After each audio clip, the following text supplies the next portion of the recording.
10절까지입니다.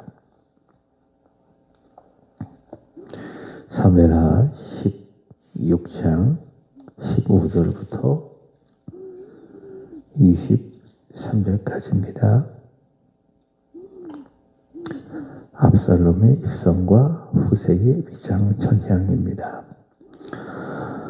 압살롬과 모든 이스라엘 백성들이 예루살렘에 이르고 아히도벨도 그와 함께 이른지라. 다윗의 친구 아렉 사람 후세가 압살롬에게 나아갈 때에 그에게 말하기를 왕이여 만세, 왕이여 만세하니 압살롬이 후세에게 이르되 이것이 내가 친구를 후대하는 것이냐? 내가 어찌하여 네 친구와 함께 가지 아니하였느냐 하니 후세가 압살롬에게 이르되 그렇지 아니하리이다.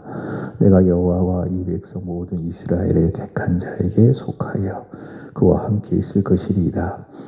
또 내가 이제 누구를 섬기리까? 그의 아들이 아니니까 내가 전에 왕의 아버지를 섬긴 것 같이 왕을 섬기리다 하니라. 압살롬이 아히도벨에게 이르되 너는 어떻게 행할 계략을 우리에게 가르치라 하니 아히도벨이 압살롬에게 이르되 왕의 아버지가 남겨두어 왕궁을 지키게 한 후궁들과 더불어 동침하소서. 그리하면 왕께서 왕의 아버지가 미워하는 바 됨을 온 이스라엘이 들으리니 왕과 함께 있는 모든 사람의 힘이 더욱 강하여지리다 하니라. 이에 사람들이 압살롬을 위하여 옥상에 장막을 치니 압살롬이 온 이스라엘 무리의 눈앞에서 그의 아버지의 후궁들과 더불어 동침하니라. 그때 아히도벨이 베푸는 계략은 사람이 하나님께 물어서 받은 말씀과 같은 것이라. 아히도벨의 모든 계략은 다윗에게나 압살롬에게나 그와 같이 여겨졌더라. 아멘. 어제 읽은 묵상한 본문 16장 1절부터 15절까지 말씀 중에 시므이는 다윗을 저주하고 모독을 했습니다. 그때 다윗은 이 상황을 하나님으로 해석을 했지요.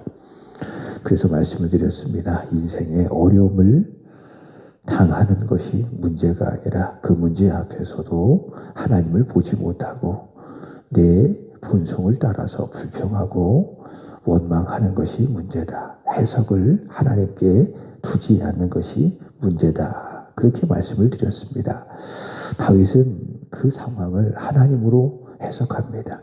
믿음으로 해석하는 겁니다. 그래서 이야기하죠. 내버려둬라. 여호와께서 저로 하여금 나 다윗에게 명령한 것이니 내버려둬라. 이렇게 이야기하고 두 번째로는 여호와께서 이대의 원통함을 감찰하시리니 그의 저주 때문에 여호와께서 내게 선으로 갚아주시리라. 그렇게 반응을 했지요. 다윗은 결국에는 하나님께서 모든 일들을 좋게 하실 것이다. 로마서 8장 28절의 말씀처럼 모든 일들을 결국에는 합력해서 선을 이루어 가실 것이다 라고 하는 믿음이 있었습니다. 지금 비록 이런 고난을 당하고 이런 시므이로부터 모욕을 받고 있지만 우리 하나님은 살아계시고 그 하나님은 참 좋으신 분이시기 때문에 결국에는 좋게 하실 것이다. 선으로 갚아주실 것이다 라고 하는 그런 믿음이 있었습니다.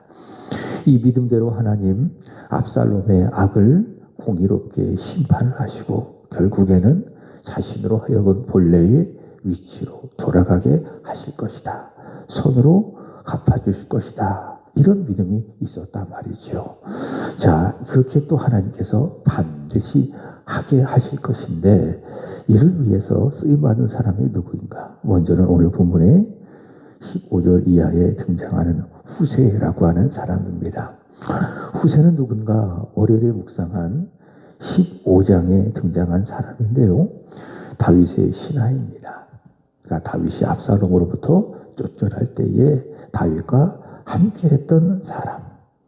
다윗을 위해서 있는 다윗의 충성스러운 신하입니다. 그가 바로 후세입니다. 자, 이 후세는 다윗의 신하. 또 여기 보면 다윗의 친구라고 이야기하는데, 이 다윗이 이 압살롬에게 보낸 사람입니다. 목적은 하나입니다. 아히도벨의 모략을 패하게 하기 위해서 다윗이 보낸 다윗의 사람입니다. 다윗은 압살롬과 반역한 사람 중에 자신의 친구, 자신의 모사 아히도벨이 있다라고 하는 그 소식을 듣자마자 어제 저녁에도 말씀을 드렸죠. 다윗은 기도했다. 수시로 기도했다. 하나님, 아히도벨의 모략을 어리석게 하옵소서. 그렇게 기도했고요. 자, 기도한 대로 그 아히도벨의 모략을 패하게 하기 위해서 다윗은 후세, 자신의 친구, 자신에게 충성하는 사람 후세를 보내는 겁니다. 그리고 후세는 압살롬에게 가서 위장으로 전향을 하게 되는 것이지요. 본문에 보면 반역에 성공한 압살롬이 예루살렘으로 돌아오자 16절 말씀에 보면 후세가 합니다. 뭐라고 하느냐? 왕이여 만세, 왕이여 만세 하고 크게 압살롬을 환영을 합니다. 후세가 다윗의 친구였다. 다윗의 신하였다. 이것을 알았기 때문에 17절 압살롬은 자신을 향하여 왕이여 만세하고 외치는 후세를 향하여 묻는 겁니다. 왜 너는 너희 친구와 함께 가지 아니하였느냐?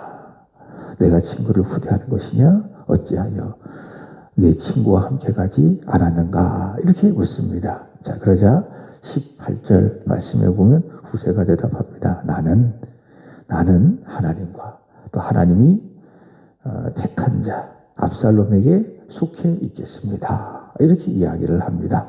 그래서 19절 말씀에 보면 이제 나는 다윗을 섬기듯이 전에 내가 왕의 아버지 다윗을 섬겼듯이 이제는 내가 하나님께 속한 자, 하나님이 택하신 자 당신 압살롬을 섬기겠습니다. 이렇게 이야기를 합니다. 이 말에 압살롬은 후세를 받아줍니다. 자, 그 이유가 있습니다. 후세는 누군가? 다윗의 친구이기 때문에 그랬습니다. 자, 근데 그 후세가 자신의 신하가 된다면 다윗의 정통성을 얻게 되는 것이죠. 다윗의 친구, 그 후세가 나의 신하가 된다. 그러면 다윗 왕의 정통성을 얻게 된다라고 하는 생각입니다. 또 후세가 다윗의 친구이며 동시에 다윗의 모사였기 때문에 그러면 후세를 통해서 다윗처럼 좋은 지략을 자신이 얻게 될 것이다 라는 그 기대를 가지고 있었기 때문에 지금 다윗은요 위험하겠지만 왜 다윗의 친구였으니까 위험하겠지만 후세를 받아주는 겁니다. 왕이여 만세, 왕이여 만세라고 하는 이 후세의 충성심을 믿기보다는 그를 받아주고 그를 자신의 곁에 두게 된다면 얻게 될 좋은 필요들, 좋은 이익들을 보기 때문에 압살롬은 위험을 감수하고 다윗의 친구, 다윗의 신하였던 후세를 받아주는 것이죠. 압살롬이 후세를 받아주었을 때에 그의 필요 때문에 자신에게 도움이 됐잖아요. 그를 통해서 무엇인가 좋은 필요를 유익한 필요를 얻을 수 있을 것이다 라는 것 때문에 압살롬이 후세를 받아주었던 것처럼 사실 세상이 다 그렇습니다. 내가 속한 곳, 특별히 일터나 직장이 그렇죠. 그것이 나를 받아주는 것, 그리고 한 달 열심히 일하면 월급을 주는 것은 이유가 있습니다. 그것이 무엇이냐? 내가 속한 곳에서 내가 일을 함으로 말미암아 그 직장에 필요를 주기 때문에 그 직장은 나를 받아주는 겁니다. 그리고 내가 한 달 열심히 일했을 때에 거기에 따라서 월급도 주는 것이지요. 근데 내가 직장에 속해 있어요. 근데 직장의 필요를 채워주지 못한다? 그럼 그것에 있을 이유가 없는 겁니다. 그리고 직장은 나를 버릴 수밖에 없는 겁니다. 세상이 다 그렇습니다. 내가 그곳에서 얼마만큼 필요를 채워주느냐, 그거에 따라서 내가 거기에 속해 있기도 하고 반대로 버림을 받기도 하고. 그러나 교회는 그렇지 않습니다. 교회는 내가 그 교회의 필요를 채워주기 때문에 교회가 나를 받아주는 것이 아닙니다. 예를 든다면 예배를 잘 드리고 또 기도도 열심히 하고 헌금도 하고 섬기기도 하고 헌신하기 때문에 나를 받아준다? 그렇지 않습니다. 교회는 그것과 상관없이 받아주는 공동체가 교회입니다. 내가 교회의 필요를 채우건 또 채우지 않건 교회는 받아주어야 합니다. 왜 그런가? 교회라고 하는 것은요, 나라고 하는 존재 자체를 받아주는 곳이기 때문에 그렇습니다. 그래서 교회는 또 그 교회를 목회하는 목사는 성도 한 사람 한 사람을 존재로 되어야 합니다. 그러니까 그 사람이 열심히 하기 때문에 잘해주고 그렇지 못하기 때문에 거부하고 이래서는 안 된다는 거죠. 교회가 그래서는 안 된다는 거죠. 목회가 그래서는 안 된다는 것이지요. 예배 잘 드리고 기도하고 헌금도 하고 헌신하기 때문에 그 사람에 대해서 잘 되어주고 또 그렇지 못한 사람이기 때문에 그 사람을 덜 사랑하거나 또 하찮게 대해서는 안 된다라고 하는 겁니다. 하나님이 우리를 그렇게 대하시지 않기 때문에 그렇습니다. 하나님은 우리를 대하실 때에 우리를 존재 자체로 대하는 겁니다. 내가 잘하든 내가 못하든 하나님은 그것 가지고 우리를 대하시는 것이 아니라 나라고 하는 존재, 그 존재 자체를 보시고 나를 대하시고 나를 사랑하여 주신다. 이게 우리가 자녀를 대하는 것과 똑같은 것이죠. 내 자녀가 공부를 안 해요. 그리고 공부를 못 해요. 그리고 늘 말썽만 피웁니다. 늘 게임만 합니다. 그렇다고 해서 내가 내 자녀를 사랑하지 않습니까? 내가 내 자녀를 버립니까? 그렇지 않잖아요. 공부를 잘하건 못하건 말썽을 피우건 그렇지 않건 내 자녀는 자녀입니다. 그죠? 그리고 버리지 않습니다. 사랑합니다. 변함없이 끝까지 사랑합니다. 왜요? 내 자녀이기 때문에. 내가 내 자녀를 사랑할 때에는 그의 필요 때문에 사랑하는 것이 아니라 존재 때문에 사랑하는 것입니다. 압살롬은 지금요, 위장전향한 후세를 받아주는 거예요. 물론 위장전향했다 이것을 아는 것이 아닙니다. 받아주는 이유가 있습니다. 받아주는 것 이유가 있습니다. 필요 때문에 받아주는 겁니다. 저 후세를 내 곁에 두면은 내게 많은 도움이 될 거다. 내 필요를 뭔가 채워줄 수 있을 것이다 라고 하는 기대감을 갖고 있기 때문에 다윗의 친구였지만은 그를 받아주는 거예요. 그리고 이 후세는 이 압살롬에게 위장 전향을 해서 압살롬에게 충성하는 척 하다가 결국에는 압살롬을 폐위시키는데 결정적인 역할을 하게 되는 건데요. 자, 중요한 것은 이것은 무엇인가? 하나님의 개입이라는 것이죠.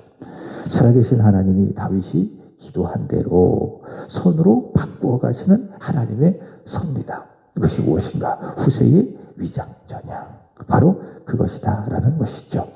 자, 20절 이하의 말씀에 보면 예루살렘을 점령하고 왕이 된 다윗은 자신이 먼저 행할 일이 무엇인지를 그의 모사죠.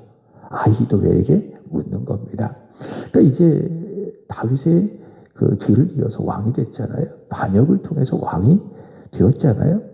그러면은 여러 가지 생각들이 많은 것입니다. 또 자신보다 정치를 많이 했던 그런 모략가들의 의견을 듣고 그대로 하는 것이 좋겠다라고 판단하는 겁니다. 그래서 후세도 받아준 것이고 특별히 이 아히도벨의 생각을 아주 절대적으로 여기는 것입니다. 23절의 말씀에 보면은 그때 아히도벨이 베푸는 계략은 사람이 하나님께 받은 말씀과 같은 것이라. 또 압살롬이 그와 같이 여겼다. 다윗이 그랬던 것처럼 압살롬도 이 아히도벨의 계략을 마치 하나님의 말씀처럼 여겼다. 자, 이게 압살롬입니다. 자, 그래서 묻는 겁니다. 21절의 말씀에 보면 아히도벨이 압살롬에게 이르되 왕의 아버지가 남겨두어 왕궁을 지키게 한 후궁들과 더불어 동침하소서. 그리하면 왕께서 왕의 아버지가 묘하는 바 됨을 온 이스라엘이 들으리니 왕과 함께 있는 모든 사람의 힘이 더욱 강하여 지리이다. 자, 내가 행할 일이 무엇이냐 물었을 때에 아히도벨이 하는 말이 무엇인가? 아버지의 아내들, 후궁들과 더불어 동침해라. 그러면 모든 사람 앞에서 당신의 힘이 더 강하여질 것이다. 이렇게 이야기합니다. 15장 16절의 말씀에 보면 다윗이 왕궁에서 나올 때에 그의 아내들, 후궁들을 10명을 남겨두고 갔죠. 그 후궁들과 동침해라. 그게 아히도벨의 계략입니다. 자, 그랬더니 압살롬이 22절의 말씀에 보면 옥상에, 그러니까 많은 사람들이 볼 수 있는 그 공개적인 장소, 옥상에 장막을 치고 그것도 대낮에 온 이스라엘 사람들이 보는 앞에서 그의 아버지 후손들과 더불어 동침을 하게 되는 것입니다. 아히도벨이 이런 모략을 압살롬에게 말한 이유 세 가지로 정리를 해보았습니다. 첫 번째로는 압살롬의 왕권을 가시화하고 또 강화시키기 위해서, 가시화하고 강화시키기 위해서. 고대 근동 지방에는 왕위를 찬탈한 자가 있다면 자신의 왕권을 강화하기 위해서 전왕의 후궁들을 취하는 관례가 있었다고 이야기하죠. 지금 아히도벨은 그렇게 하라 함으로 말미암아 이제 다윗의 왕권은 완전히 상실되고 이제 압살롬이 완전히 왕이 되었다. 이것을 공식화시키고 강화시키고 과시하기 위해서 바로 이런 모략을 제시한 겁니다. 그러니까 정치적인 행동이에요. 아버지의 후손들과 더불어 대낮에 많은 사람들이 보는 앞에서 동침한 것은. 자, 두 번째로는 이제는 다윗과 압살롬은 함께 갈 수 없는 사이다. 이것을 알려주기 위해서 이렇게 하는 거예요. 아들이 아버지의 아내를 범함으로 말미암아 이제 부자 관계가 완전히 끝났다. 완전히 무너졌다. 압살롬과 다윗은, 다윗과 압살롬은 절대로 함께 갈 수 없는 사이다. 이것을 신하들에게 알려주고 백성들에게 알려줘서 이제 왕은 압살롬이니 이제 압살롬을 따라야 된다. 이것을 알려주기 위한 행동이라는 겁니다. 야곱에게는요 12명의 아들이 있었습니다. 그 중에 장남이 누구인가 하면은 레아의 첫 아들이죠. 루벤입니다. 이 루벤. 근데요 이 루벤이 창세기 35장 22절의 말씀에 보면은 아버지의 아내가 있습니다. 누구인가 하면 빌하입니다. 이 빌하와 동침을 하게 됩니다. 라헬의 몸종 빌하와 이 루벤이 동침을 하게 된 겁니다. 야곱이 이것을 알게 됐어요. 그러면서 그 마음속에 루벤을 지워버리는 겁니다. 그러니까 장남으로서 너는 아니다. 그래서 이 야곱이 한 일이 무엇인가? 장남을 세워야 되는데 믿을 만한 아들이 없는 거예요. 루벤은 아닌 것이고 그래서 자기가 사랑하는 요셉에게 그 장남 역할을 맡긴 겁니다. 그게 뭐예요? 요셉을 위하여서 채소의 옷을 입힌 것이죠. 자, 아들이 아버지의 아내와 동침함으로 말미암아 아버지는 그 아들을 마음속에 지워버린 거예요. 그래서 훗날 이 야곱이 죽을 때에 아들들을 축복하잖아요. 그 루벤에 대해서는 그 일에 대하여 이 한이 남은 그런 것이죠. 자, 아버지와 아들의 관계가 이런 일들을 인하여 무너지는 것입니다. 그죠? 그처럼 여기 압살롬도 마찬가지. 아버지의 아내를 범함으로 말미암아 이제 다윗과 압살롬의 관계, 부자 관계, 그 관계가 무너졌다. 이렇게 함으로 말미암아 백성들로 하여금 이제 다윗에 대하여 완전히 지워버리고 나는 다윗의 아들이 아니라 압살롬이다. 이렇게 인식을 하게 함으로 말미암아 이제 왕으로서 자신을 믿고 따르게 하기 위해서 이 일들을 이 참 태륜적인 일들을 저지른 것이다라는 것이죠. 그 다음에 셋째로는 아히도벨이 자신의 개인적인 원한을 갚기 위해서였을 것입니다. 자, 말했듯이 이 아히도벨은 누구인가 하면 아들이 엘리암입니다. 그 엘리암의 딸이 밧세바입니다. 그렇다면은 밧세바는 아히도벨의 손녀겠죠. 왜 손녀겠죠? 아히도벨은 알았습니다. 밧세바를 다윗이 밧세바를 범하고 또 그 범한 것을 덮기 위해서 밧세바의 남편 우리아를 죽였다. 이것에 대해서 알고 있었습니다. 그래서 이 원한을 갚기 위해서 아히도벨은 압살롬과 함께 반역을 도모하고 이 반역에 성공한 것입니다. 그리고 그 원한을 갚기 위해서 마치 자신의 손녀 밧세바를 범하고 그 남편 우리아를 죽이는 원한을 갚기 위해서 바로 이런 행동을 하게 한 겁니다. 압살롬으로 하여금. 자, 그런데 이 아히도벨의 모략을 따라서 압살롬이 다윗의 후궁들과 동침한 참 이 기가 막힌 사건은 이 패륜적이고 아주 정치적인 이런 사건은 무엇인가? 이런 아히도벨의 계략으로 인해서 진행한 일이지만은 그러나 이미 하나님께서 말씀하신 일이라는 것을 알 수가 있습니다. 하나님께서는 다윗이 밧세바를 취하고 우리아를 죽인 일에 대하여 나단 선지자를 통하여 책망하실 때에 이렇게 말씀하셨습니다. 사무엘하 12장 11절의 말씀에 보면 이렇게 말씀하셨습니다. 여호와께서 이르시기를 보라, 내가 너와 내 집의 재앙을 일으키고 내가 내 눈앞에서 내 아내를 빼앗아 내 이웃들에게 주리니 그 사람들이 내 아내들과 더불어 백주에 동침하리라. 내 이웃들이 누구죠? 압살롬을 말하는 겁니다.